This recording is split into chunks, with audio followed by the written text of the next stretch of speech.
Welcome. Thank you so much for joining our gallery talk series.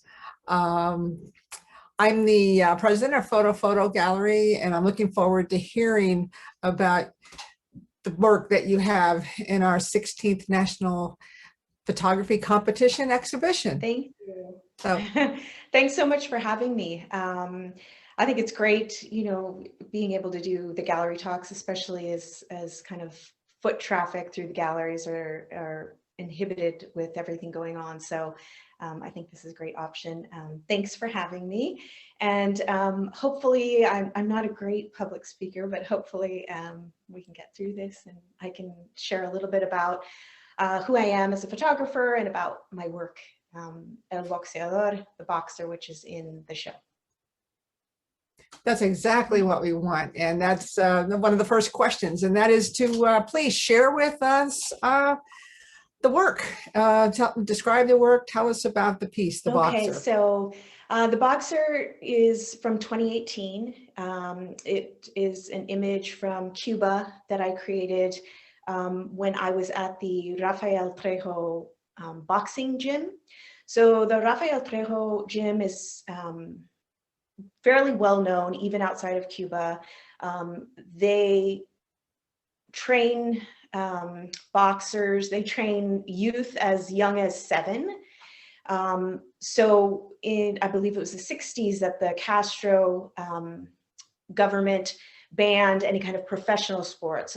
So sports there are important and integral as part of their life and culture, but there's no professional sports. And boxing, and everyone knows baseball, of course, for Cuba, but boxing is also big. They've won countless countless Olympic medals. And so they train, and all training is free.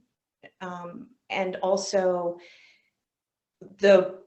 the current champions or the Olympians go on to train the next batch of upcoming athletes. So we were at the Rafael Trejo gym, and it was basically just a training session for boxers, and so I was just documenting.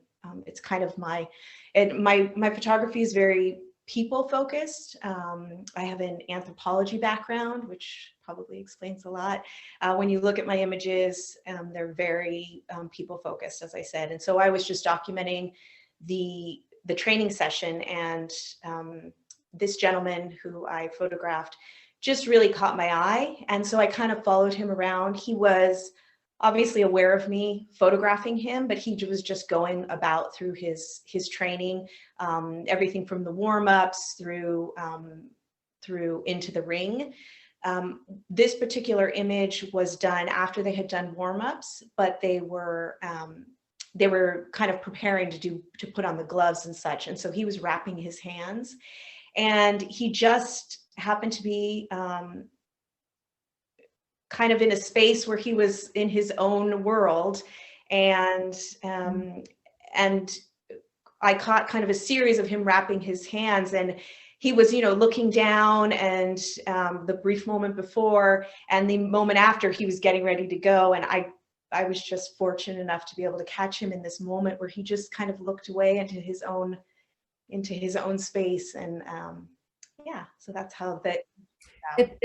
It's a beautiful image. I actually wanted to ask you more about something that you said, and you used the word documentary photographer.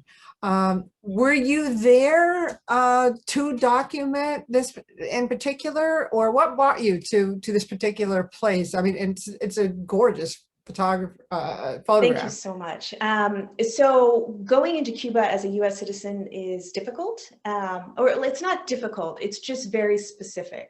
And during the last administration, it definitely, those parameters closed even tighter. And so you have to go in with a group, and it has to be on a specific type of visa. And usually it was like a people-to-people or things of that nature, where you are either doing a humanitarian thing, an educational thing, or you're doing interactions with Cubans to find out about Cuban life and such. And so that's the type of visa that I went on. We were with the group. It was photographers.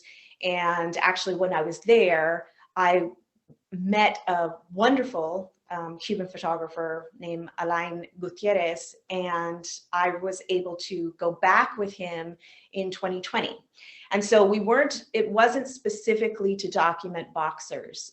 It was more to get a slice of Cuban life. And I was fortunate enough when we went back in 2020 to be able to go to another gym and be able to document more. I was able to photograph a younger group of like youth boxers. So yeah, it's hard to go in to do specific documentary work on the type of visa. After hearing more about your background, I'm wondering, specifically when I look at the boxer again, did this stay primarily a photographic essay, or was this in conjunction with something that was written, or like, did the piece wind up being for something specific? It didn't. I was more of a photographic essay in that sense. I would love to be able to do something long-term in Cuba. It's kind of like Guatemala is very dear in my heart. It's a beautiful place with beautiful people, very warm. And so, yeah, so I would love to be able to turn it into something more. Circumstances haven't allowed that yet. So we'll see, but it is very, for me, it's really important to try and tell stories. I guess I'm at home, kind of on an everyday basis, pre-pandemic. I did event photography and I contributed to local media sites. And so I really do love to create images to tell stories. And I love the connection that makes, both for me with the subject and for viewers of the image afterwards. That's really important to me. And I think for me, that connection is important, even whether it's a long-term project or even if it's just a brief instance on the street, that make that kind of connection. It's a collaboration. And even if that collaboration is a split second or that collaboration is a long-term project, I think it adds so much to the image. Yeah. Well, thank you so much. This was really interesting. Thank you so much for having me. For participating. Absolutely. And